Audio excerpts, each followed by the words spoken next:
Here goes your World War III news. What you are seeing here is Venezuela displaying their firepower. They're holding a military drill aimed at driving off the United States as they're sitting off the coast of Venezuela right now. They're showcasing Russian jets, helicopters, boats, ships, warships, of course tanks, troops, and they're arming up their civilians as well and deploying them to the coast. We also got news that a Russian oil facility was hit by a Ukrainian drone.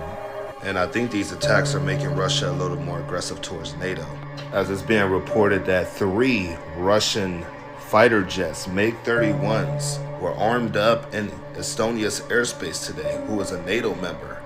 And this has prompted them to ignite Article 4. These aircraft was intercepted, but these are bringing worries that NATO might try to start shooting down these jets.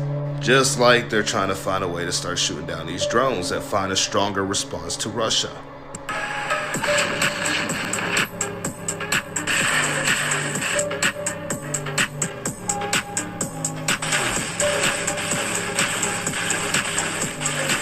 What we got here is Russia showcasing their military power as they were intercepting drones and hitting positions. Pretty crazy. And then we got France.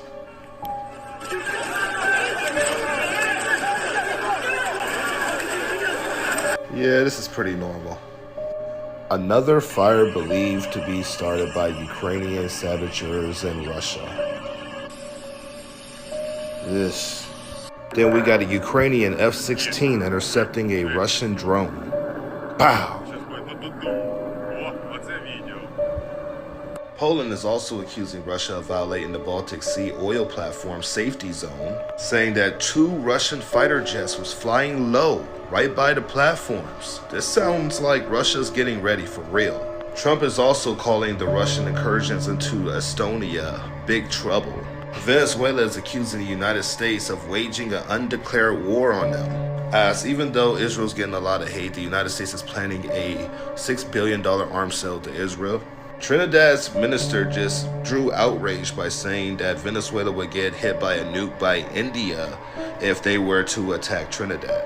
Trinidad is also the country that said that the United States can use their territory to do attacks on Venezuela and that they welcome their warships being down there. Venezuela just approved a strategic partnership with Russia. That don't sound too good. Colombia is slamming the United States buildup near Venezuela. Here's the one about Russian jets flying into Estonian airspace as their prime minister just invoked Article 4. China's defense minister just opened a new security firm as he declares that he's ready to take over Taiwan.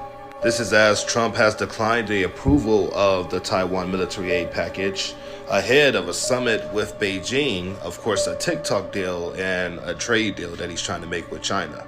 As the EU is set to ban Russian LNG imports earlier than expected, a year earlier in fact, they're saying January 1st, 2027. This is thanks to Trump asking them to do so.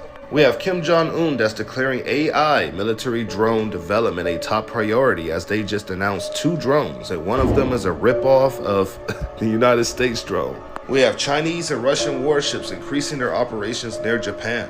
Israel claims that over 100 drones entered their airspace from Egypt in the past month.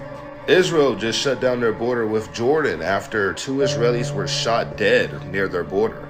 Lebanon is also hitting out at Israel after Israel did some airstrikes on Hezbollah today, as Lebanon is still trying to do their de-armament plan to de-arm Hezbollah. And then we got Pakistan opening up its nuclear program to Saudi Arabia, which has India on edge right now because Pakistan and Saudi Arabia now have a defense pact saying that an attack on one is an attack on another. And that was a question about if Pakistan will use their nuclear weapons to protect Saudi Arabia, and it seems like that is the case.